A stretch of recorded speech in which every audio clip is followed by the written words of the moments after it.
okay. When she said I'm about to go, I'm like, okay, and I start lifting the weight. As soon as she say what she got, I start lifting the weight, and I do like 20 and 25 until she leaves, bruh. My arms be hurting so fucking bad by the time she actually leave. Take all fucking day to man. And you know what? It's only like I want to say it's like a 5-pound weight or like an 8-pound weight. It's not even that heavy. But it's the repetition that's just wearing you out. Because I'm on like 80 and 100. Like I thought you was leaving. Like get the fuck out of here.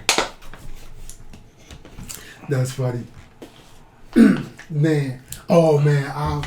So a couple weeks ago, me and I took India to that candlelight orchestra thing. Which they got another one coming up. I thought he was on Zelda. Nigga, I'm going. I'm going and I'm front row. I'm going and I'm front row. You gonna bring your ocarina? Nigga? Yes, nigga. I'm going and I'm front row. You can't tell me shit. But anyway, I was like, yo, I gotta be like, we gotta leave. We gotta leave at 7 to get there. Because I didn't tell her where we was going. I just told her, like, yo, I got a surprise. Take you out. You know, just be ready by 7. I'm going to be home by... When did you let her know? That day or like... No, I let her know like 2 weeks ahead of time. Okay. Yeah. Yeah, 2 weeks ahead of time. So, she knew this whole time, right? So, we didn't leave the house until like 7:30. And I'm driving there like, yo... Like, I am so upset. Because I'm learning, like, not to... I'm learning that, like... You can't give it a real time. No. Well, that too. But, like, we have a different perception and reality on time. And we both hold time in two different priorities. Me and Kayla literally just talked about that literally like 4 hours ago. Really? Yes, before we had taken a nap after brunch. That's wild. And we literally just talked about that. Yeah. So break that down. So I can't break it down that much, but from the way I understand it, it's more. It's like this is important to me. Mm-hmm.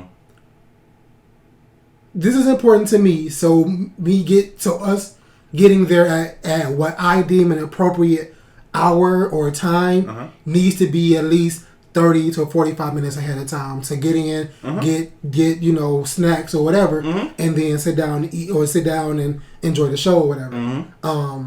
That also means like because I'm the one planning it, I'm taking way more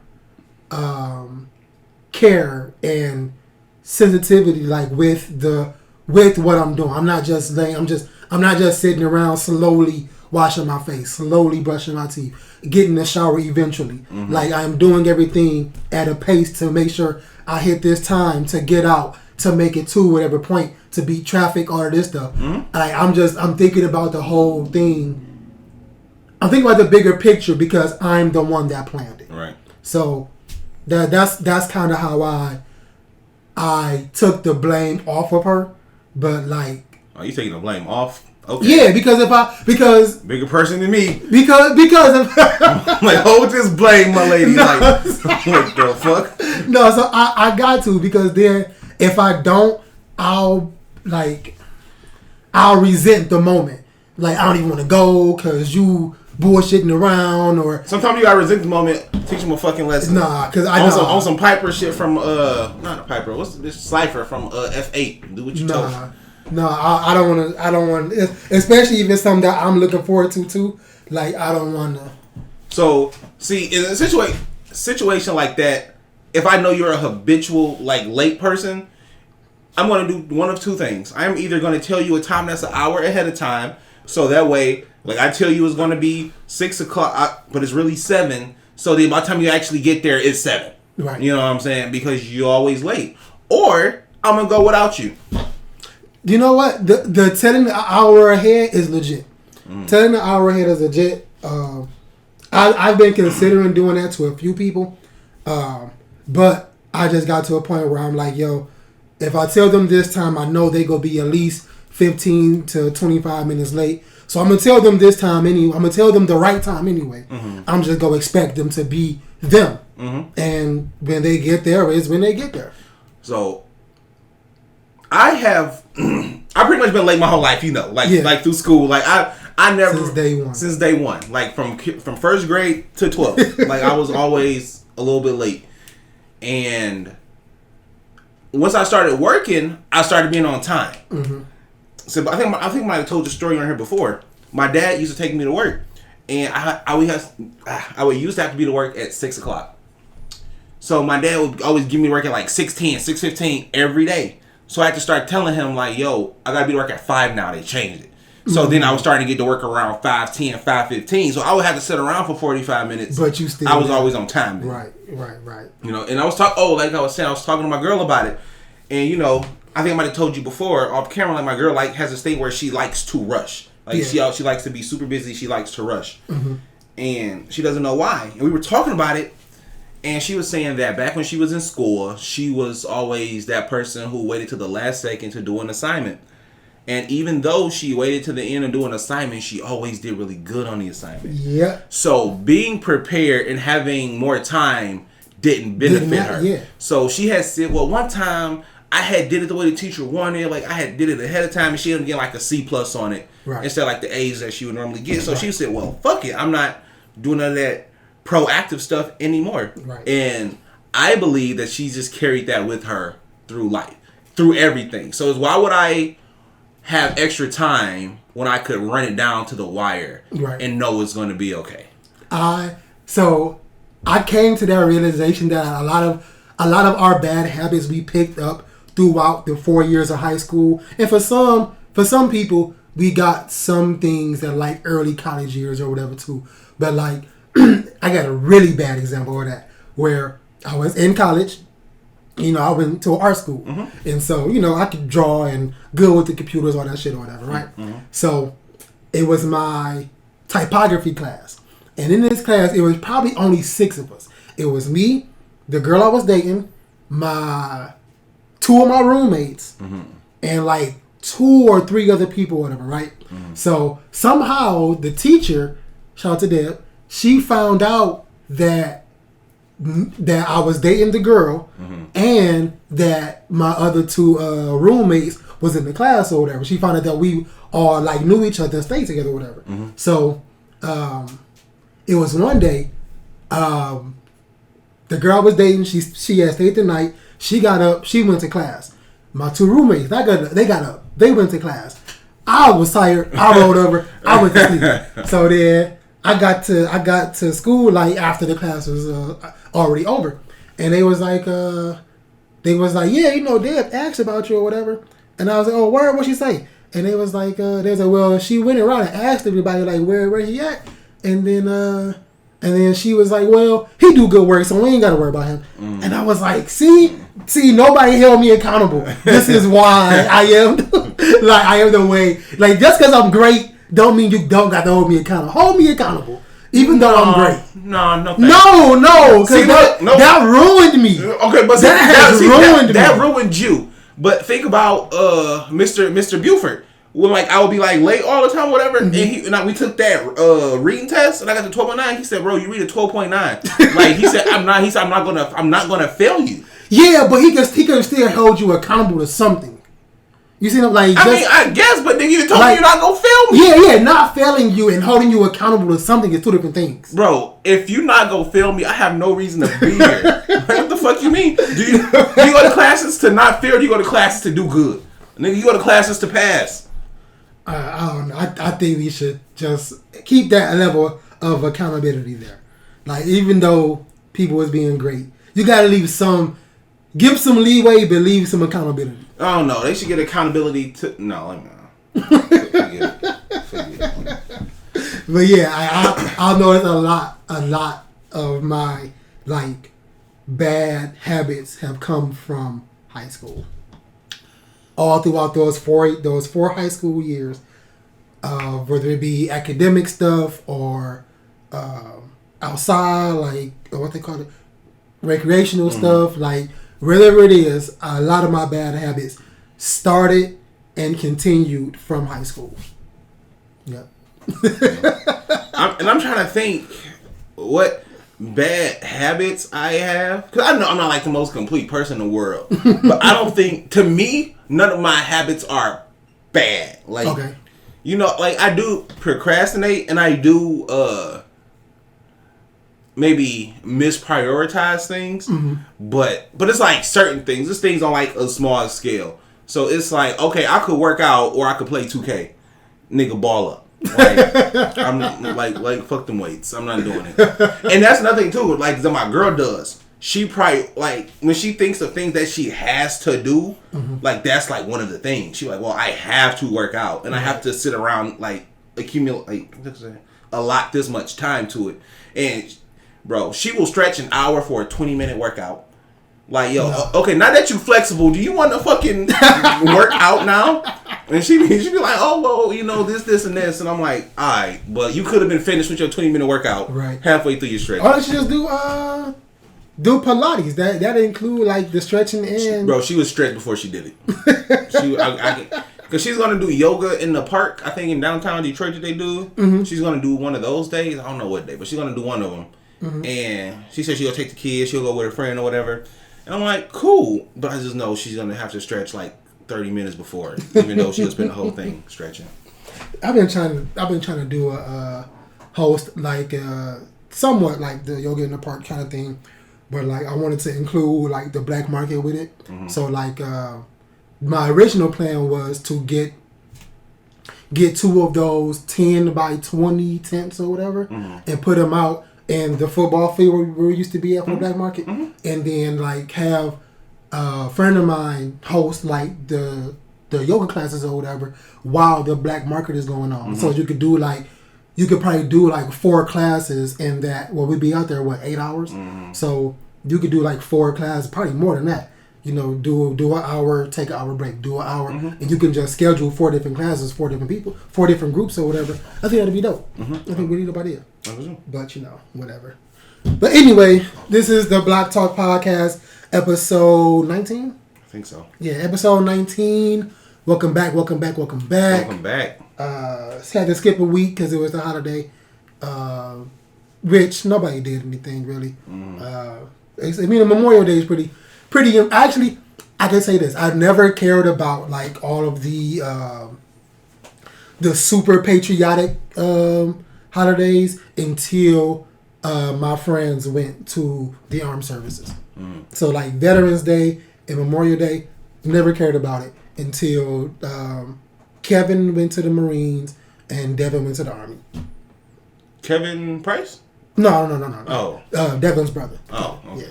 Yeah. He went to the Marines and Devin went to the Army.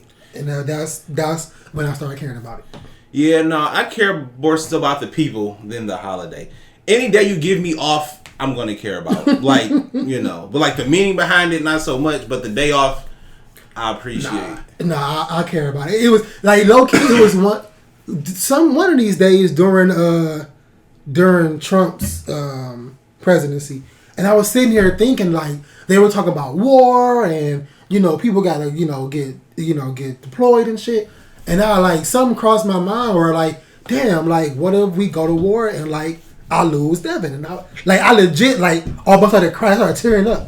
Like damn, like that'd be fucked up if I lost my friend over like some bullshit that these people got going on, and I had to like stop working and like go to the bathroom and shit and like yeah, like I was like fucked up, like damn, like yeah man, like I was fucked up. G. Oh, wow. I was like yo, like this would be fucked up, like to lose one of my homeboys over some bullshit. But you know, I snapped back. But yeah, just shit like that. But yeah. Memorial Day weekend was pretty cool. We didn't really do nothing. I'm actually planning a barbecue for like later on in the month. Well, like Juneteenth? Nah, hell no. That's on a Monday. Yeah, that's on a Monday. You can still celebrate the weekend before. Or the weekend, actually. Yeah. It don't really hit the same. As? Like having the day off and being able to chill and shit. Yes. Because you don't get the day off. Even though it is a federal holiday now. But it ain't nobody's contracts yet. Yeah. Yeah. So it's a federal holiday. You should get paid for it. But. We're definitely getting ours. Oh really? Yeah. That's dope. Yeah. And I'm like, don't take nothing away. Just give it to us. But knowing the company, they're gonna have to take something away. Yeah, of course. So we gonna probably have to work on like I don't know. The black people get Juneteenth off. The white people get 4th of July off. Like right. Some bullshit like that. Yeah, I don't know how the fuck they go do it. Yeah. It's whatever. I wanted to ask you, completely unrelated to anything. Go for it. Do you feel, and I was just looking at your shirt and it made me think about it. Mm-hmm. Do you think the name of your business hurts its marketability in any way? Yes. I tell people, a lot of people that come to me asking about starting a clothing line, and they're like, "Oh, I want to name it, such and such," and they'll name it after something that's popular right now. Like what? Like the Munch Collection or something. Yeah, like for example, so like you're using a popular term right now that in 6 months nobody's going to be saying. Mm-hmm. Like shit, in 6 weeks nobody's going to be saying. You know what I mean? So I think like when people, like if you just want to make a quick flip and make some money off of it, sure, go ahead, print some shirts up or some thongs or whatever and say Munch Collection, and boom, you got a quick flip. But if you actually want something that's going to stand the test of time, then you're going to have to sit down for some days or some weeks or some months and put some thought into what you're going to name your business. Mm-hmm. Because if you name it off what's hot now, it could potentially not be hot later. Like I know a lot of people wanted to name their stuff after money, right? And I'm like, well, think about how many iterations of like slang terms for money we've been through. Mm-hmm. Like money, cash, moolah, coins, chips, chicken, stacks, bundles, shit. The list goes on. Right. And like, so I'm like, do you really want to fall into that category? And when the next hot song come out that features new slang for money, now your clothing line is null and or is old. It's dated. Mm-hmm. So yeah, I think it depends a lot. You really gotta sit and like it depends. If you're just going for the quick flip, go for the quick flip. But if you really want to stand the test of time, you gotta change it up. Mm-hmm. Yeah. And when I meant your line, I didn't mean the royal lineage line. I meant in general. I mean more so like the black market. Oh. No, yeah, everything you said was great. So just because I know, like when we post stuff related to the black market, it usually gets demonetized, or you can't boost it, or it won't get the circulation of something normal. Right. So I haven't really seen it that much because, well, the few times I did try to run ads for the black market, it didn't affect me at all. I didn't see any issues or whatever. But I think it's because of the way I worded it. Mm-hmm. Like I put like the black market Detroit or the black market event, something like that. Mm-hmm. So I think that hasn't really affected it. But I can definitely see why. Like if you just put black market into any random search engine, like yeah, that's a red flag. Like I could definitely see why that's an issue or whatever. But I really don't try to push the black market as like a business. I just push it as like the title of an event. Mm-hmm. So, but I could definitely see why it is. Mm-hmm. Yeah, I was just asking because I didn't know, and I just thought about it. No, that's a really good question. Like I said, when you go to start any kind of a business or any kind of a brand, it is very like important that you do that kind of research. Mm-hmm. Like I purposely chose the black market as a name because it's such a negative thing or whatever. But I feel like in my eyes, like the black dollar is important and it should be, valued that way. So I want to take something negative and make it positive. Okay. Speaking of the black dollar and negative, how do you feel about the Zeus network? Negative. Negative. But I mean, look, man, if you like it, I love it. Like, but my thing is, have I ever opened it? No. So my girl, she watches a lot of Zeus, and a lot of black women watch a lot of Zeus. I know a lot of black men watch this too. I ain't gonna lie. Only thing I watch on Zeus is Jocelyn's Cabaret because they show titties. That's like the main reason I watch. And Jocelyn is kind of funny sometimes, but that's pretty much it.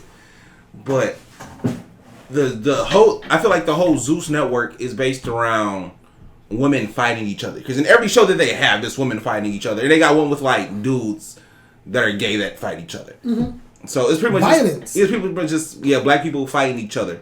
Mm-hmm. And when black people fight each other, let's say in the streets, it's y'all wildin', y'all looking bad. Mm-hmm. But when it's on the Zeus network, it's like, I can't wait till next week. Any network. Yeah, no, but I'm saying, but like the Zeus is built on it. Oh, okay. They're like, if there is not one show they have where black people are not fighting. Wow. That's what it's based on.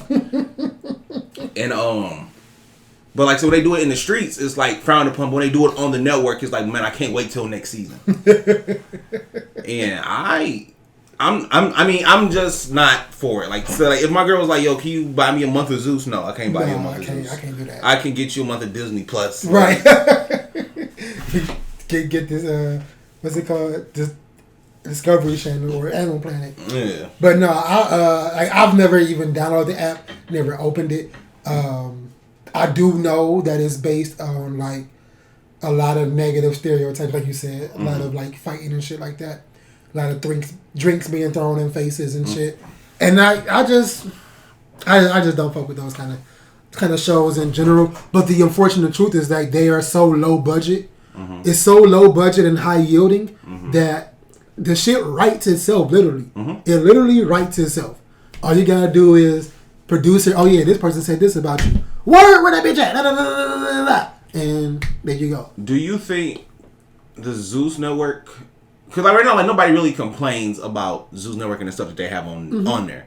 Do you feel like the same like black women and black men who watch it? Do you think they would feel different if they found out it was owned by a white person? No, I do. I don't think so. Because then it's this white person capitalizing on black whatever, like how you say Adam 22 do. But they gonna still watch it. They gonna still watch it. Would they? Yes, they're still gonna watch it. At this point you're already invested.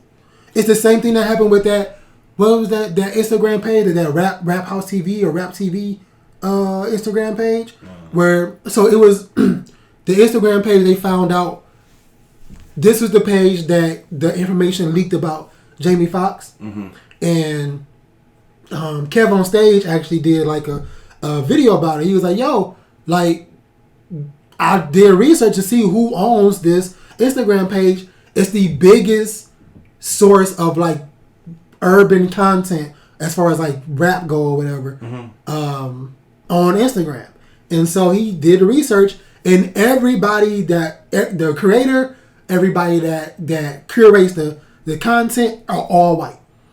And he like, yo, like why do we let them do this? And it's like, yo, like my thing is ain't nobody go unfollow or unsubscribe to that channel because they've already invested. Like you've been following this page for X amount of months or years or whatever. Everything they post, you like, you comment. You've had so many conversations going with random ass people through this particular channel. You're not gonna give it up. You're not. It is what it is. You're not gonna give it up. Nah, but I hear what you're saying. But for some reason, I feel like with something like Zeus, or when it's direct violence and profiting from violence like that, I feel like it'd be different. I feel like they'd be like, who does white people think they are? Hopeful.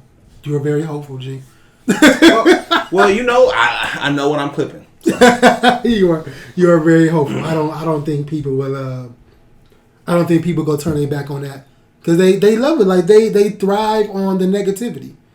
The people that watch that show, like as much as they people that watch that streaming service, as much as they don't want to admit it, but you like the negativity, you like the drama, you like the spicy. But I don't know if they like it because not so much like it, but I don't know if they necessarily support it because they're like, okay, everybody's black, it's all black is cool. But you know, when you find out that a white person is pulling the strings behind all of this black violence or whatever, you might feel different about it. I mean, don't get me wrong, I'm not watching it anyway. Like, so I'm watching it for the titties. You can put titties on any network and I'm gonna watch.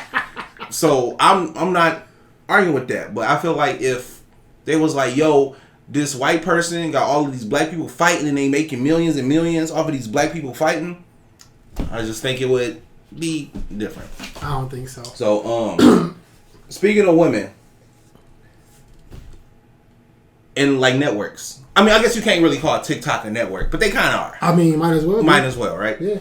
So I have this theory that the rise in female artists, like that have been like popular, is directly related to the rise of TikTok. Because my girl, she calls it a bad bitch renaissance. That's what she calls it. It's a good title. Right? When you think of all of the women who have become successful, especially like in rap music, over the past couple of years, so you got to think of the Flo Millies, the Glorilla, Doja Cat, what's the, like, Suki Hana, what's the other, like, but like, it's all of these women, like, there's a lot of women rap songs on the radio, like more than that has ever been on there at once, ever. Right. And I believe it's because these songs are getting played on TikTok and like Instagram Reels and stuff like that, which is mostly viewed by women. Not saying men don't watch, but it's mostly viewed by women. And women are more likely to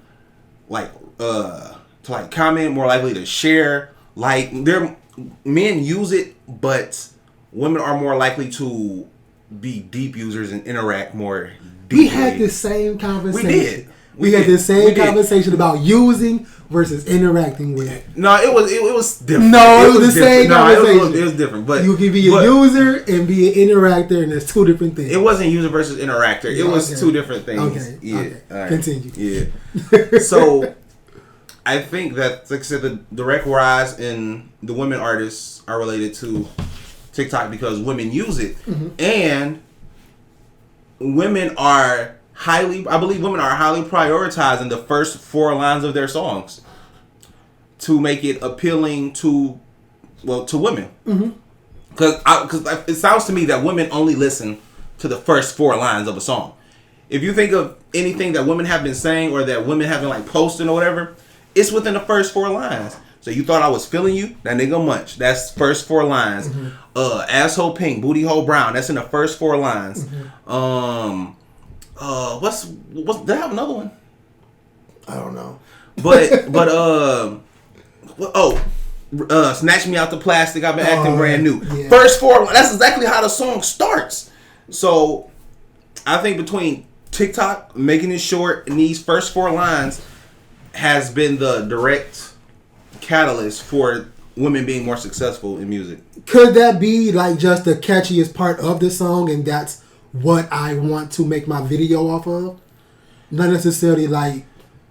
So you saying it's a coincidence? It's just a coincidence that it's all in the first 4 lines, right? What you're saying? No, that's not a coincidence. Because I think majority of people, like most, like even like me, when I'll post I'll do the black screen with the music playing or whatever in my stories every now and again on Instagram, and like I know for sure for me having to find that part of the song I want to post, it takes a long time because you got to scroll through it, play it, make sure it line up the way you want it to line up.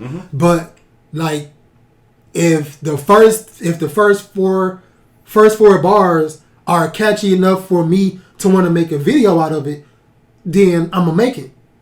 And that's going to catch on because so many other people are like, okay, as soon as I upload the song to my video, it's within the first 4 seconds or first 15 seconds. I ain't got to worry about scrolling through to find the bar I like. Well, that's what I'm saying. That's still like algorithmic and like plotting or formulaic because it's like, yo, whatever you got that's hot, put in the first 4. That's... I don't know. The only one I got to fight against that is the Cardi B line,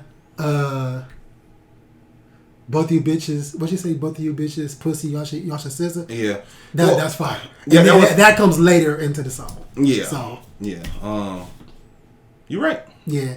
But like I said, I just think like it could be very much formulaic, but I think just the ease of the first few bars, like as soon as it pops up, this is what I'm making my video to, because I ain't gotta look for the bars I like. Mm-hmm. But that's a really good point, though. It's a really good point. But I think like ain't the opening bars like the like it for like any rapper, not just or shit, any song really, like whether it be rap, R&B, country, whatever, pop. Like I think to me the first four lines and the chorus are like the it thing. Okay, well, so the chorus I'm not debating because that's what the hook is for, is to hook you. I get that, but mine is particularly with those first 4 lines, especially of women's rap. Like I said, I'm not necessarily disagreeing, but I just feel like they're pushing it harder than like men. Because I know songs where I might not have liked it until I got to the hook, or nothing about that first verse or that first 4 bars said, "Yo, this is fire. Play me again." But maybe once I got to like the second verse, or once I got to the hook, I'm like, okay, I'm gonna give this another shot. I'm gonna play it again.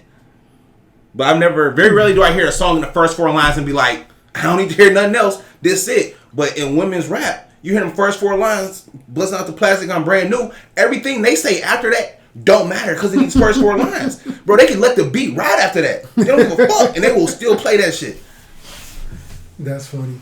Well, yeah, I think I don't know. I'm thinking about all the songs that I like. That like I have that moment where I'll be like, no, go back to that, because the first 4 lines, like, well, I like spitters, so I like lyrical miracle niggas. Mm-hmm. So I know a lot of them put a lot of emphasis on like that first couple of bars, because that's when you're the most attentive. If I'm like, hey man, I got this new song, check it out. The first 15 seconds, you like, okay, yeah, this gonna be a good song. Who said it? You can determine the hit by the first 20 seconds, 30 seconds. Oh, I remember hearing that. Was it Barry Gordy? I think it's Barry Gordy. I don't know who it was. I think it's Barry Gordy. But I remember somebody saying that, and I believe it is some truth to that. But it's not. Of course, like you said, there's an exception. Mm-hmm. There are exceptions. Because, like the music I listen to my Spotify weekly, so it's a lot of underground people. Mm-hmm. And every now and then, I will hear the same beat, but it'll be different songs. Mm-hmm. And I'm like, okay, this person did the beat right. And then I hear your version, you didn't do it nearly as good as they did. Like, and I know the potential that this song has. Right. And this, you did not live up to it. Like, try again. Like, shit, speaking of music, did you, or like people not doing the same thing or whatever. So did you hear Diddy's song, Act Bad? Yeah, my girl played that on the brunch bus today. So did you hear the original version that he stole from the girl? Yeah. Wild. And like people are like defending, like, man, no, he didn't steal that. I'm like, bro, like, yo, I think that's worse than anything Drake has stolen. That's wild, bro. Yeah. That is fucking wild. Yeah. And she was like from your city. That's even. I didn't know that. Yeah, I didn't know that. She's from New York. Wow. Yeah. That nigga's a scumbag. Yo, I don't see him. Bro, he got his boy killed. I wouldn't go that far, but I wouldn't go that far. But that's scummy, yo. That is ridiculous. And like you couldn't come in and like flip the girl song and like give her credit or nothing. You're like, nah, I like that. Let me go ahead and get that. Remember, and I feel like something happened similar to with Meek Mill and like a Detroit artist. Because Meek Mill was like, I got the juice. And then Detroit nigga was like, I got the sauce. Or something like that. I remember that. Yeah. I remember that. Yeah. And I don't know what came from that. I don't know. A lot of them lawsuits you don't hear back from. And I think it's for either 2 reasons. Either they settle it out of court, or the bigger company drags it out so long the other person can't afford to keep going. Afford it. Right. Yeah. That's fucked up. I remember that. That's crazy. Yeah. What do you think about that?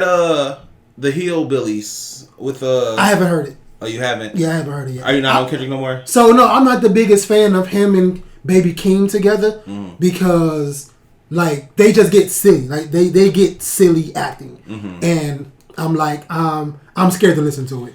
So they kind of use Drake's sticky flow. The fuck is that? Like the song, you know how sticky it get, like off of. Well, see, you don't listen to Drake, but yeah, I don't listen. So Drake got the song called "Sticky," and they use the flow from "Sticky" on the Hillbillies, and some people were saying, "Oh, they like jock Drake's flow," but more people were saying, "No, they were satirizing his flow, like kind of like making fun." And what I want to know is, how come when niggas like Kendrick and like Baby Keem do it, they be like, "No, I'm satirizing," or they didn't even say it, but like other people came out for them and said, "No, I think they're satirizing." They come to their defense, but when it's somebody like Drake, is like, "Oh, when he did like the one with Why You Always Hating," and he took like a lot of the flow from the other guy who did the song like originally or something. It's Drake's jocking, but when it's them, they're satirizing. I think it's because it's the same reason why when Draymond hit somebody, it's on purpose, and when somebody else hits somebody, it's an accident. It's on accident. Draymond has a track record of doing this. Other person don't. I think that's the kind of thing you gotta look at, where like Kendrick goes again. Like you can have one record with 3 artists on it. 2 of the artists, could be doing the exact same flow. Kendrick go find some wild pocket and rap or auto-tune sing to that. You know what I mean? Where like Drake doesn't really do that. You know what? I like that style. Kakashi. Let me get that about you. Like, I didn't hear that pocket. Let me get that about you. So he does that a lot with like throughout generations. Like he's been doing that for a while now. And honestly, I say the same thing about The Game, who like The Game does that a lot. But yeah, I think that's the reason why. The same reason why like when Kendrick did The Heart Part 5, rapping from the perspective of Nipsey, like if Jordan Lucas would have did that shit, I would have shitted on him. Because I'm tired of Jordan Lucas rapping from the perspective of other people. Like stop doing that. I mean, we're tired of that. But Kendrick did it, something new and refreshing for him. Like I'm letting it slide. Now, if he keep doing it, then I'm a attack him. Yeah, I think that's the only reason why. I can see that. Okay. Now I gotta listen to something because I haven't heard it. Like I said, I don't like them. I like them together, but I don't. They get silly when they're together. And I haven't been the biggest fan of like all the songs that come out with them two together. Okay. Speaking of combinations, I think about Taylor Swift and Ice Spice. I never heard it. I didn't know it was a thing until you told me today. So, please inform me what the fuck is going on with this. So I listen to Taylor Swift. Like I said, Taylor Swift, she has earned that listen. So whenever she drops the album, I always listen to it from start to finish at least once. I might not ever go back because she ain't dropping shit like she did back in like 2011 when she was in her prime, but she still makes some decent songs. So she did a re-release of her most recent album, or one of her recent albums, Midnights. She had added like 6 deluxe songs on there. Okay. And one of the ones she has is with Ice Spice. Just completely random. Like it's a remix of a song. It just got Ice Spice on it now. Oh wow! And Ice Spice got her Chat GPT flow going. And I mean, don't get me wrong, it's an okay song. But for me personally, Ice Spice was not necessary. So in that situation, who do you feel helps who more? I definitely think. Ooh. Well, no, I think Taylor. In the grand scheme of things, Taylor helps her way more. But to cross over to an audience that Taylor probably does not touch at all, Ice Spice helps Taylor. So my thing is, everybody knows Taylor Swift. Yeah. If you don't listen to Taylor Swift, it's because you chose not to listen to Taylor Swift. I don't think that's entirely true. I think people can relate to Taylor Swift. So I'm saying you choosing not to listen to her. That's what I said. Okay. Yeah. Cause she got like it ain't like you couldn't certain songs you couldn't escape, like Shake It Off. You couldn't escape Shake It Off. Shake It Off. Nigga, you don't listen, but you know that shit. Is what I'm saying. You going into a Target or a Walmart or Starbucks, especially a Target. Yeah. that shit's on, nigga. Yeah. fuck was it? I don't know. Go ahead, say words. No, so I was excuse me. So now I'm thinking like the people that know Taylor Swift or the people that listen to Taylor Swift probably don't listen to Ice Spice. Well, no. Yeah, I can say that. The people that listen to Taylor Swift probably don't listen to Ice Spice. The people that listen to Ice Spice probably don't listen to Taylor Swift. Mm-hmm. But I think to the person that's going to get the most crossover is Taylor Swift. I think Taylor Swift is going to get more. She's going to get the benefit of the crossover more than Ice Spice will. I think the people that's going to go, the people that heard Ice Spice on the Taylor Swift record are not going to go listen to, or are going to listen to more Taylor Swift. But the people that Taylor Swift's people are not going to listen to Ice Spice more. And I disagree. I think Taylor Swift people will listen just because, on average, I would assume that most of her fans are younger and white. Even though a lot of her fans are older now, but I'm saying she still has. But that's what I'm thinking about. Yeah, she still has younger white fans, mm-hmm. and those young white fans, I believe, are more willing to cross over. I don't think so. I think her demographic and her image and everything is so specific to her. I think that now, like, if it was like a SZA, then yeah, I think they would both benefit kind of the same, or like where the Taylor Swift people would listen to SZA more. I don't think it matters because, Taylor Swift is one of those people that if she reaches out to you for a track, you're going to do it. Like, you're not like, if, like, what's the nigga name? Like, if Taylor Swift asks Lil Baby's doing that shit. Like, ain't nobody turning down Taylor. Yeah, but they not about to go listen to Lil Baby because of Taylor Swift. But I think more people will listen to Lil Baby from Taylor Swift than people will listen to Taylor Swift from Lil Baby. Yeah, of course. So I'm saying the same thing about Ice Spice. More people are going to listen to Ice Spice because of Taylor than people are going to listen to Taylor because of Ice Spice. And you're saying... Because in Ice Spice's case, I don't think so. Well, because, Ice Spice, like I said, I would assume that she still has a mostly black audience. Mm-hmm. And then, like we touched on a couple episodes ago, black audiences don't travel. Yeah. Black audiences don't travel. White audiences will. Mm-hmm. So because of that thing alone, I think she's more Taylor people will go check for Ice Spice. And then Ice Spice, I guess she be on TikTok. She's light skinned. She has the appeal. Yeah. So yeah, she be on TikTok heavy. I don't know. I think hopefully it'll work out for her. Hopefully I'm wrong. Hopefully the people from Taylor Swift's side, the younger people from her side, would tune in to Ice Spice more and like kind of catapult her career or whatever.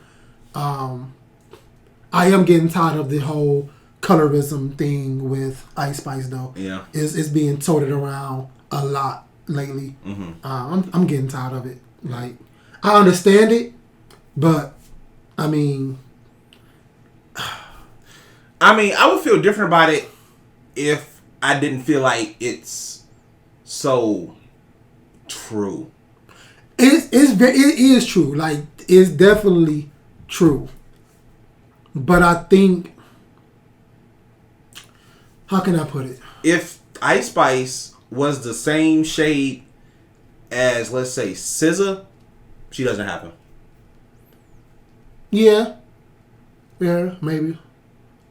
But so what I'm trying to say is, like, for the people that go out their way to like shit on Ice Spice and saying she's only popular because she's light skinned, mm-hmm. like, take that energy and prop up the people you like, mm-hmm. instead of shitting on the people that you feel like are taking shine from your person. Mm-hmm. Like I said, I understand it. I just think we need to redirect the energy we give. Mm-hmm. As a dark skinned person, I'm offended. No. No, but for real, like, as a lighter skinned person, it's nothing. Like I said, it's nothing we could decide. Like, we didn't decide. It's nothing we did. Right. Like they was comparing her to like, oh, you know, Flo Milli been out for longer than her and she may be. But I said that like probably like season 1 though about Flo Milli. If Flo Milli was lighter, she would have been out of here already. Yeah. But it's a very fucked up thing. I guess I just think that it's like take that energy and prop up your person instead of shitting on the other person because it does not look good for your person. Mm-hmm. So always do what's best for your person. That's all I'm gonna say. Mm-hmm. Did we touch on the Yeezy thing or was that before we started? That was before we started. We kind of like went over it a little bit, but I'll let you take it away because I don't know too much about it. Yeah. So you know the Adidas and Yeezy thing, right? Right. So Kanye was wilding. Adidas said, "No, we straight on you, cuz." Mm-hmm. And then it was like, "Well, damn, Kanye account for how much of our business?" Right. Okay, let's have a talk real quick. So they came to an agreement to where Kanye would get whatever he gets for his sales, but Adidas is like, "Well, we really don't want to, but they also don't want to take like the $1 billion loss or the $100 million loss, whatever it was. They don't want to do that either." Right. So what they decided to do was, we're gonna give Kanye what we give Kanye, but from a portion of the money, they didn't say how much. They didn't say if it's proceeds, if it's profits, if it's gross, if it's net. They didn't say, but a chunk of it is gonna go to Jewish foundations for inclusion. Right. The Anti-Defamation League and other shit like that. Yeah, other shit like that.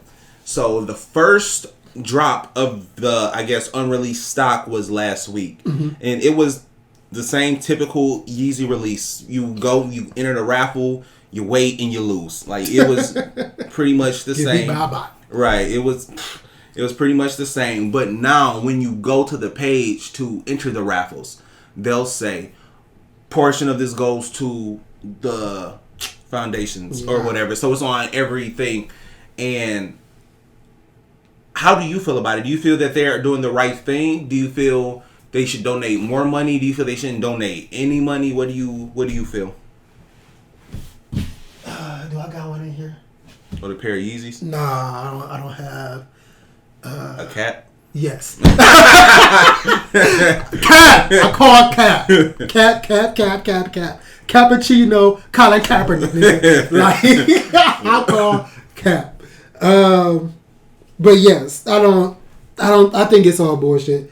I think they're doing the same thing that the breast cancer awareness people do. Yeah, you know, proceeds go to breast cancer awareness. Like, no. What's gonna happen is we go take their money, take the chunk of it. We go pay Kanye. We gotta pay Kanye. We go pay our employees and the CEOs. We gotta pay them. We go pay the stock market. We gotta pay them. And then when we down to this last $100,000, we go give it to the ADL. And then on the back end, they go donate, you know, $75,000 to the Adidas Athletics. Right. Yeah. That's what's gonna happen. Yeah. That's what's gonna happen. Like this shit is not like I'm not stupid. I don't know how shit go. Like you can't fool me, bro. So no, I do not believe that they give it up any money, because that's way too big of a chunk of money to just give away. And then you're not even giving it away. You giving it to your own people. Like you're not giving it away to, you know, they giving it away to like a shelter in Chicago. Right. Yeah. Right. You giving it away to the people that you know. You know what I mean? Like, no, that's not cool. Yeah. But whatever. I don't believe it. Y'all can let them tell you whatever they want to tell you, but bro, take it from me, like. Yeah, man. I know it sounds bad, bro, but I am just. It's certain like reasons like that are why I don't really give to charity. Yeah. Per se. Yeah. Cause look, I feel like, let's say I'm a rich nigga, right? I feel if I went and gave like 5 homeless people $1,000 versus one organization $5,000, you've done way more. I've done way more. Right. And then you know about the March of Dimes, right? Have you heard of the I've foundation? Heard of it, but I don't know. You know what they call it, the March of Dimes? No. For every dollar they donate a dime. Oh wow. That's why I call it the March of Dimes. That's bullshit. And there's no cap, because when I was at TCF, we used to sell candy bars for them. So, wow. Yeah. I did not know that. Yeah, a dime for every dollar. That's wild. So yeah, that's why that low key. That's why I feel no shame when I make my breast cancer awareness shirts. When I used to make them, like I feel no shame.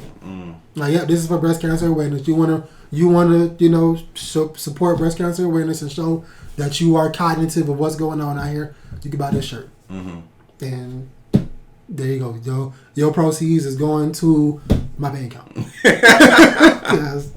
That's how I felt. Like I never told you it's going anywhere. Like here you go.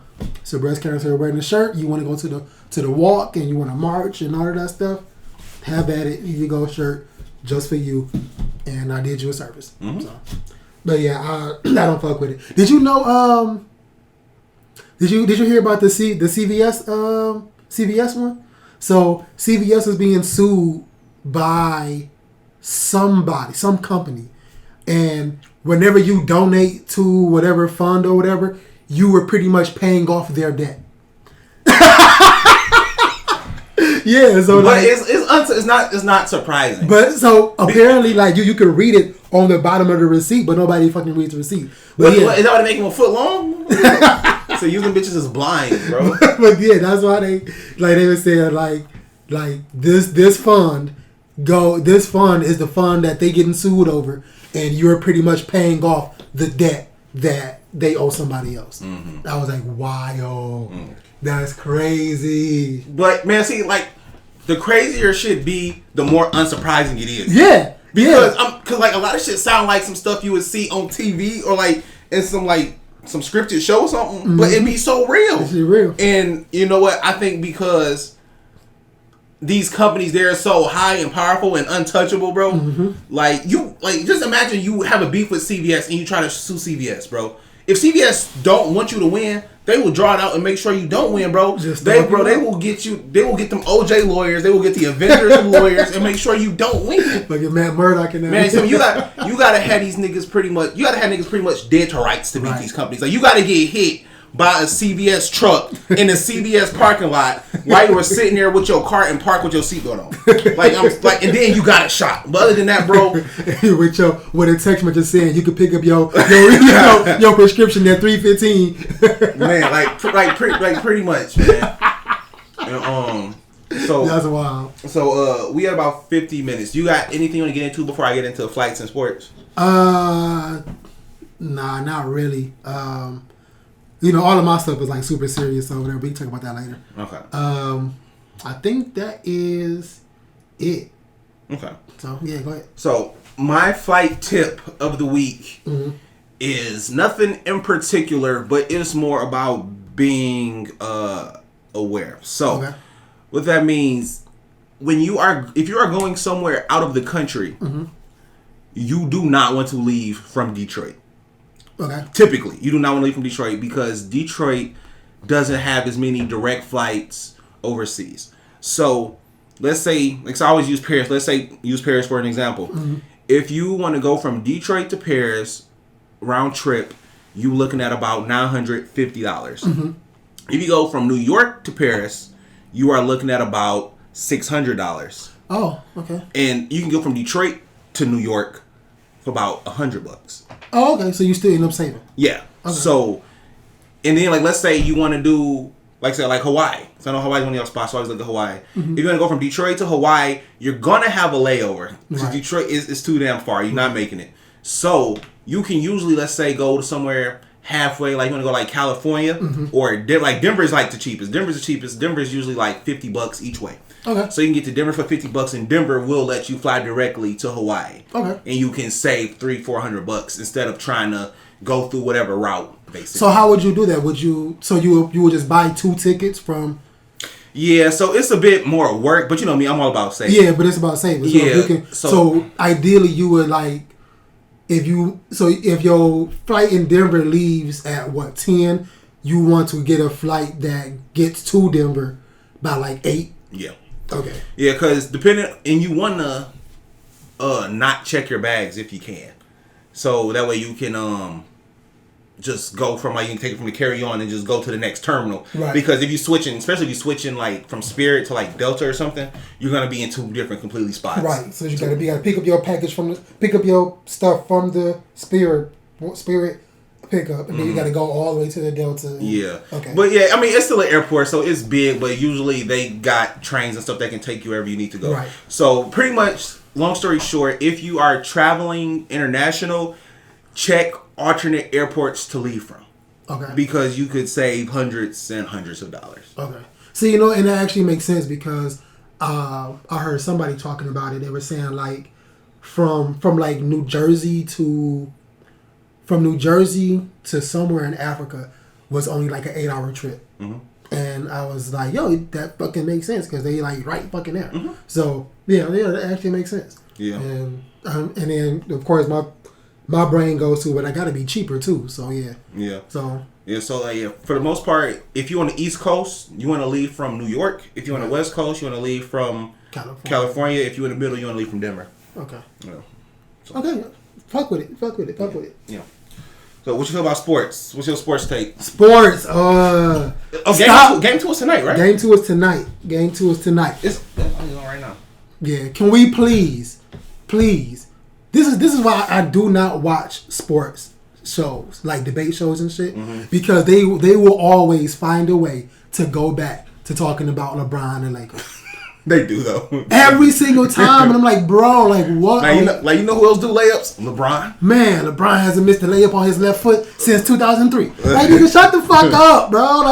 Bro, stop talking about the Lakers. They got swept. Stop talking about the Warriors. They got beat by the Lakers. Stop talking about all these teams that are not in the finals. Stop taking away from these teams shine. This the Denver Nuggets and the Miami Heat. Okay, this is who's playing. Stop talking about everybody else, especially the niggas that got swept. Please stop talking about the niggas that got swept. Please, like you don't see me talking about Kevin Durant. I'm not talking about Kevin Durant. I'm not talking about Kyrie Irving. I'm not talking about fucking Devin Booker. I'm barely talking about the Pistons. I'm only talking about them because they got a new coach. But still, who was grossly overpaid.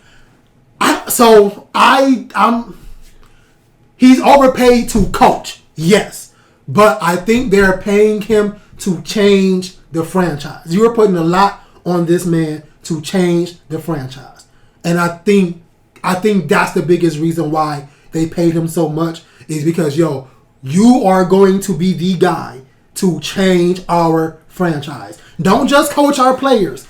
I need you to implement a culture here. I need you to develop the talent that's here. Like, I think they had that conversation with him. Because we have nothing.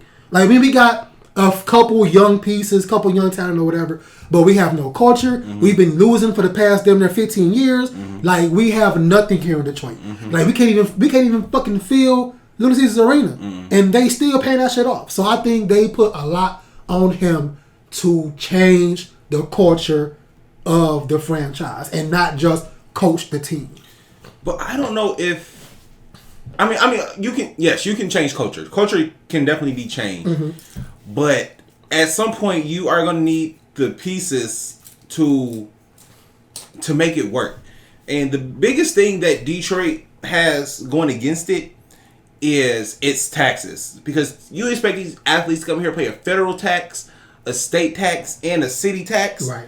So I'm saying, so you want me to come to a bad team and get paid less? Right. There's no fucking way, and it's cold. Right. No, nigga, if I'm gonna be on a sucky team, I might as well go to Orlando. At least the weather's nice. Right. So like, why would I come and play for you? But guys? See, I don't think they're expecting anybody to come here. That's what I'm saying. I think they are looking for him to take whatever we have, take some shit, and make it shine.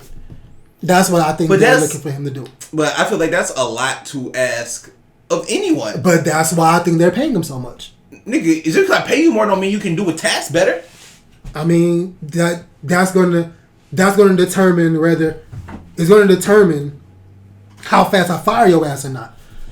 Like, yeah, on paper, like, your deal is worth $100 million, but if you don't make it past 20, nigga, get the fuck out. Their contracts are fully guaranteed too. Coaches? Yes. So he got 78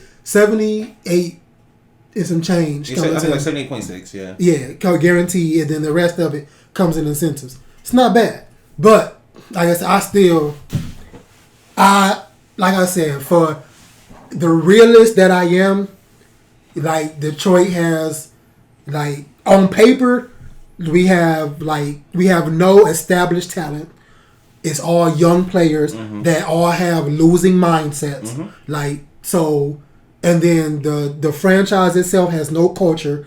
Like I'm pretty sure he go hire a whole new coaching staff. Yeah.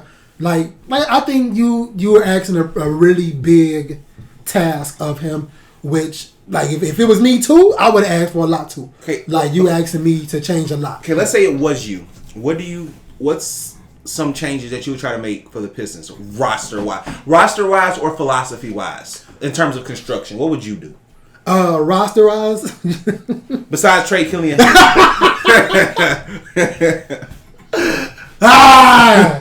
That's the first thing I'm doing. I'm getting rid of Killian Hayes. I'm getting rid of one of our bigs. I'm getting rid of one of our bigs for a decent pick or a decent player. So I know a lot of interest has been on Bogdanovich. What was his name? Bogdanovich, yeah. Yeah, a lot of interest has been on him. So I'm gonna see what I can get for him. He's not a big, but a lot of interest has been on him. So I'm gonna see what I can get for him. Yeah. I'm gonna see what I can. As much as real quick, did Trey have a pick this year or no? Yeah. Who did they pick? Oh, it ain't happened yet. Yeah, I'm about to say that. I don't even know if it happened yet. But what's his name? As much as I like Marvin Bagley, I think like when he got to Detroit, he kind of showed some sparks or whatever. But I would see what I can get for him. I would see what I could get for Nerlens Noel and nothing. And Alec Burke. No, you got to pay to get them off. I'm just seeing what I can get to move these pieces or whatever. So that's instantly right there. That's 5 pieces I would attempt to move. If you want Wiseman, you might have to come up off something because me as a fan, I believe in Wiseman and I believe in Duren. I think Duren could be our poor man's Giannis almost. Okay. If he's developed properly. Philosophy wise, that's gonna be tough because we kind of gotta find one player that we can build the philosophy off of. So like when Dwight in Orlando was going crazy, like they was like, yo, we go play inside out basketball. So the first 10 plays, nigga, we dumping it inside. And Dwight is a decent passer, so after them 10 plays, people go be on him, he can dish it out, boom, open 3. So, that's a decent philosophy. Build around LeBron. Okay, LeBron demands a lot of attention. He's a ball dominant. Driving kick. Boom. Fucking who else? KD. I mean not KD. Steph. You put Steph around some decent spot up shooters or whatever. Some people that can set some good picks, shit like that to get them open. Boom, we can build around that. So it's kind of tough because we really don't have a standout player like that yet. Which we hoping that it could be Cade, but Cade washed. So I'm not gonna go that far. Only reason why I say it's gonna be tough if we try to do it around Cade because Cade isn't flashy like the other players I just named. Yeah, no, I think Cade is too balanced of a player. Yeah, so like in my head, he's an 80 overall. No, I don't know what he is for real, but I'm saying what. But he gives me 80 overall vibes. So I'm thinking like if I had to compare him to the player, I'm comparing him to like a Kawhi Leonard. Like how do you build around Kawhi Leonard? But some players who do certain things that can fit anywhere. So I feel like if you could defend and shoot decent, if you 3-and-D, you can fit anywhere. But you're not a star. You just fit anywhere. I don't think that's true. I think Kawhi's a star, and I think he does everything, both sides of the ball. He shoots really well. He has a pretty decent handle. He has a pretty decent passing. Yeah, but he don't play though, and it counts, and it matters. Yeah, that matters. But I'm just looking at when he's on the court, he does everything very, very well, like at a very decent clip. So that's why for me it's kind of tough to build around him. So if I'm in charge of the Pistons, and I'm not, I'm hitting them with what they call it, with a crypto. I hit them with like a crypto style like pump and dump. Like I am going to make my young players look as good as I can possibly make them. I'm gonna select 2 of them. I'm gonna bring them in the office like, yo, Cade, Jayton. Like, yo, we about to look. I'm gonna say we gonna do our best to make y'all look good. When you pass the ball, we go shoot it, get your assist up. When you open, we go cut, get your points up. We gonna let you grab rebounds. We gonna get your stats up. We gonna make you look really, really good. Mm-hmm. And we trading the fuck out your ass, like, because I'm not. I mean, you know, Jayden Ivey only played a year, and K is almost 3 years. Yeah, is injury prone. So, what if I'm them? I have to make these players look as good as possible so that I can trade them and get assets, like, and get trades, get more draft picks, like later down, like pull a what's that shit called? Pull a OKC and just like, yo, in 2030, like we only want picks for 2030, no other year. Just give us picks for 2030, everybody. Just give us picks for 2030, and then you can make a plan going forward with all of your 2030 picks. But trying to piece shit together with these players who be injured, who not that good, niggas who left over from other teams, is not gonna work. So I think building up some value in players that we have to unload them to get value later down the road, I think is the best option. Because even if you try to hold on to, like, let's say a Cade for like another 7-8 years, he's 7-8 years older. It's like, unless he's like super good, he's just gonna be older and slower. Mm-hmm. So the reason I don't think that's really gonna work is because, well, no, you saying you're trading for draft picks. Yeah. So you're not trading for other players. No, because if you trade, typically when you trade for a player, you're trading for somebody who has 1 or 2 years left on their contract. Right. And that's why I'm saying something now. That's why I'm saying. That's why if I trade for picks, I'm going for picks in 2030. So I'm like, yo, these niggas still in middle school. I don't care. We go suck. Everybody know we go suck. But I don't care what y'all do because we got y'all pick. But see, I don't like that philosophy only because this current draft just showed us, or this current lottery thing just showed us that the league don't give a fuck about Detroit. Like, honestly. So I wouldn't even gamble on that anymore. Well, it's not. What the thing is, it's not your picks though. It's other teams' picks. Yeah. So if you got, let's say, like a Minnesota pick, or Orlando pick, and a Houston pick, and they all ass, bro, you might have 3 in the top 15. You might not be 1 through 5, but you got 10, 12, and 14. Like, you know, yeah, so I guess. And I'm saying that gives us something to build on. And then when you talk about building that culture, you got these 3 like young guys from the draft, top 15 picks, ready to learn from whoever. That sucks. Yeah. But yeah, I think you need to have. Well, I think it's important to have something coming in, like something for them to come into, rather than trying to build something with them, because then because nobody really stays in Detroit. So unless like we actually win or some shit, nobody stays. So when that person leaves, they take the culture with them versus us already having the culture and them benefiting from it. I do think we need to go back to being like, not necessarily like hard-nosed defense team, but I think we need to go back to honestly, if we can get a team full of like 82s, I think we could do some damage. And you know, and that was another reason why I'm saying I want to trade for those picks in the year, like say 2030, because once you draft them first round picks, you typically got them for 7 years, because you get the 4 years. I think you get that option or whatever, and then you have the exclusive rights to sign them afterwards. Right. So that way, it's like, okay, we're taking the gamble on a random year. But if we have these players and they have to stick around and they show promise, if they're like, say, if they're good, we keep them. If they showing promise, but we don't think they're gonna be lit, we can trade them. Right. You know what I'm saying? I mean, we'll see, man. We'll see. Hopefully Detroit do some good things. But anyway, who you got for game 2? I got Denver because they at home. Yeah, I'm about to say the same thing. I got Denver. I got Denver because they at home and because they had fucking 9 days off to just. Oh man, they was chilling. Yeah, just kick it and chill. They had some time off. Like I do think going to Game 7 against Boston hurt Miami in the long run. I do too. I think if they could have gotten like shit, if they could have ended it at Game 5, that would have helped them out a lot.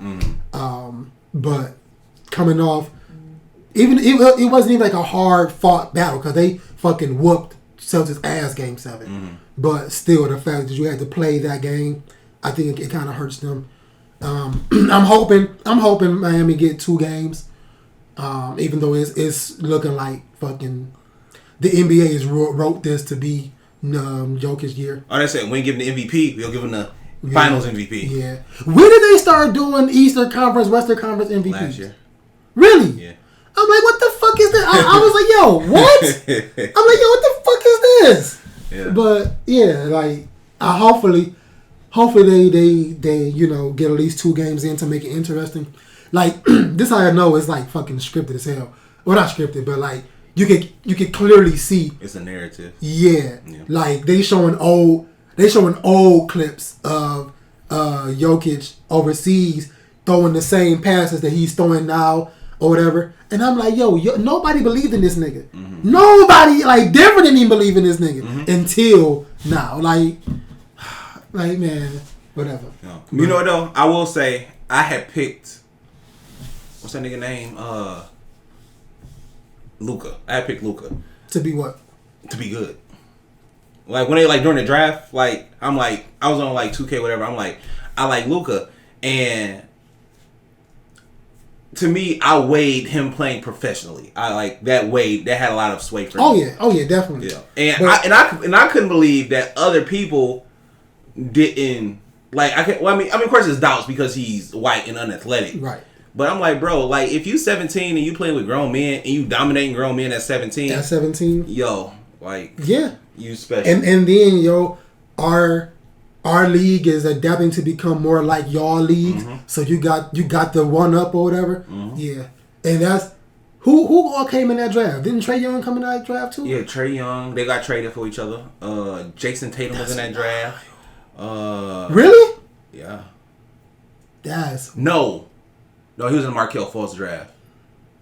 Yeah, he was in the Markelle Fultz draft. He was in somebody was it Jaylen Brown? It was DeAndre Ayton.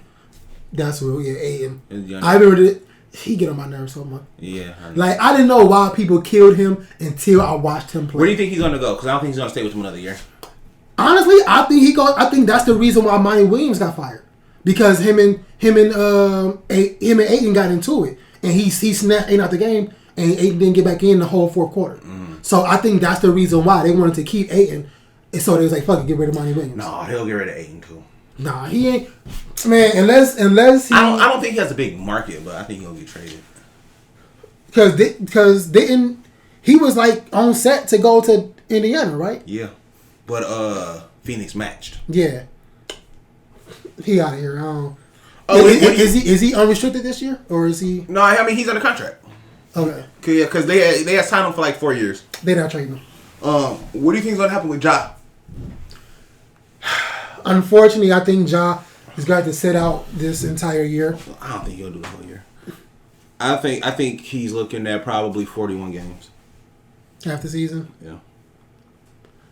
I gotta say, I think if this was the first incident, I would say yeah. But I think because I think this time it's personal. Where the first time it was just business. Okay, we got to get you back out here to get money or whatever. You supposed to be the new face of the league or whatever. So we got to get you back out here for money. And y'all playing against LeBron. Mm-hmm. Got to get you back out here for money. And so if I'm Adam Silver, you looked at me in the eyes and you was like, yo, I'm sorry. I'm changed, man. I'm like, right back. Go back out there, Ja. Now I was like, nigga, you lied to me in my face. Mm-hmm. Sit your ass down. So I think this time it's gonna be a little more personal. Where I think they gonna try to railroad him. They gonna probably try to sit him out the whole 82. I think. Well, I don't see. I feel like it's gonna be hard for him to do 82 just because it's no real precedent for it, and he didn't break any laws. Yeah, but I think they go. I mean, they can do contract kind of detrimental to the league. Yeah, but I still think that's gonna be more in the 40 to 30 range. But doesn't that have to come from Memphis, not from the NBA? I mean, kind of detrimental to the league can come from the league, but really, I thought it had to come from Memphis. Kind of detrimental to the team can come from the team. Okay, okay, yeah. But like I said, I mean, I don't know, man. Like I see a lot of people like defending him and shit like that. And it's like a lot of people look at him like, yo, you got an opportunity to do what you love. Mm-hmm. Or I can't say that. You have an opportunity to do what we love and get paid at a high caliber for it. Mm-hmm. And you just throwing it away. Mm-hmm. Like, so to a lot of people, like, you're being ungrateful, where like on the other side you got people like, why do y'all care about what he do or whatever? And it's like that, yo, you fucking up. Like you literally have the opportunity to change your life, your kid's life, your kid's life, and you're literally just throwing it away or whatever just because you wanna be, you know, hip and you know, hot and toting guns and shit. Like, no, like that, like, nothing is wrong with having a gun. Right. So nothing is fucking wrong with having a gun. Absolutely. But I think it's the way you go about it, the way you handle things. Yeah. So I don't know, man. To me, it's tough. Like I said, hopefully I don't want him to get suspended. I don't want him to be out the league or whatever. And I can't even say it's the people around him because, like, no, nigga, like, it's you with the gun in your hand. Like, like, it's literally nothing anybody around you can do. Like, they could not record this nigga. And they cannot let this nigga have a phone when they out in public or something. No, but he didn't have the phone. The friend had the phone. You know what I'm saying? So you could not record him in public. That's what I said. Yeah, you cannot record him in public. I mean, but these like, because I mean, I understand you want to show that you know Ja Morant. Like, yes, nigga, we know you know Ja Morant at this point. You need to keep showing us you know Ja Morant. Trying to like yo, I'm gonna get hoes because I know Ja Morant. I guarantee that's like the primary thing. Of course. So this is something that like really changed my outlook on life. Where like niggas, I heard somebody told a story about how like this guy brought a Hellcat, right? And they was like, yo, like, that's the first thing you did when you got your money to buy a Hellcat. You didn't buy a house. Dude said, niggas not gonna see my house. Niggas gonna see this Hellcat though. And that changed my entire outlook on how people think. Like you not go, like, it's not enough for me to know I'm set. I have to let you know. Even if it's at my own downfall, I have to let you know that I know Ja Morant. Like, it's not enough for me to know Ja Morant. I have to let you know. So it's it's fucked up. Hopefully nothing happens or whatever. But yeah, that's what you think. Well, Ja Morant? Yeah. I think he'll get 41. I think he deserves 41 just because he is a repeat offender. I understand he didn't break any laws, but he has had a lot of off the court issues or whatever. And 41 games, bro, like I say, he's making what, $40-50 million this year. So now it's only going to be 25. Like, he'll live. Right, nigga, you'll live. Like, so, but hopefully he doesn't do nothing stupid while he's off. Because I feel with people like that, when you give people like that idle time, it's bad.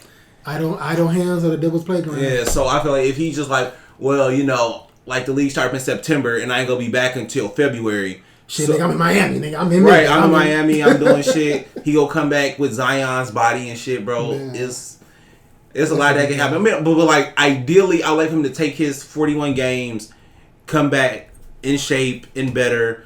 Like, no more guns, no more stupid videos, just regular Ja. You know? And I do still think Ja Wick is a nice name for a shoe. The Ja Wick ones. I mean, I would buy some. Oh, then they said, because, you know, remember before we was talking about it, and I said how you had a shoe coming out around that time when that first happened, and they had a lot of back inventory. They let his inventory go. And it sold immediately. It did. It sold it could be because he is worth way too much money. He's way too marketable. He's way too lovable. He has the charisma. He has the game. Like, he has he has everything to carry the NBA for the next 15 to 18 years old. He has everything perfect in the package. Like, everything they wanted Zion to be, he has it. He can jump out the fucking gym. Like, he has the dreads like everybody. He listens to the same music everybody listens to. Like, he just has the it factor. He has that superstar factor. And so, of course, it's going to fucking fly off the shelves. Of course. Nigga, we don't care about what he did. We just care about the shoes. So it's whatever. Even though Steph Curry still got the best, most comfortable shoes in the league. But I wouldn't know. But so I see, like, looking at his situation make me question the people I have around. Like, if I got to a position, it would make me look at the people I have around me. Like, the situation with his mom at the finish line. Oh yeah, like why would your mom call you to come to the finish line? Right. Like I. But I'm the meal ticket. But that is a very much urban mindset though. But like that should not be the first person you think of a call. She's not security. She's not thinking of I'm about to call my millionaire son. No, she's just thinking I'm going to. That should be your mindset. But no, her mindset. You know what? My son is in practice right. Even if he's not, my son in practice right now. I'm not finna call him. No, but her. I'm not calling my millionaire son. I'm not calling my basketball son. I'm just calling my son. I'm having an issue. My son go come handle this nigga. But you know, like, and it was a girl. Oh, was it? I don't know. It was a girl. I don't know what's going on. Yeah. Man, it was Why she ain't called? Don't she? He got a sister, don't he? Yeah, he got a younger sister. Oh shit! But call her. I don't know. Man, I just don't get it, yo. Like it's certain, like I said, stuff like that made me think like would people be that stupid to do stuff like that, to call me, like, to handle a situation that you got yourself into? Oh, people know not to call me because they know I'm not coming. Yeah, shit, I'm about to get to the point where I'm not answering. Like. All right, man. Anything to say before we head off, bro? Nah, man. That's it. This is a good episode. I ain't got nothing. Yeah, y'all be smooth. All right. Peace. Did you see?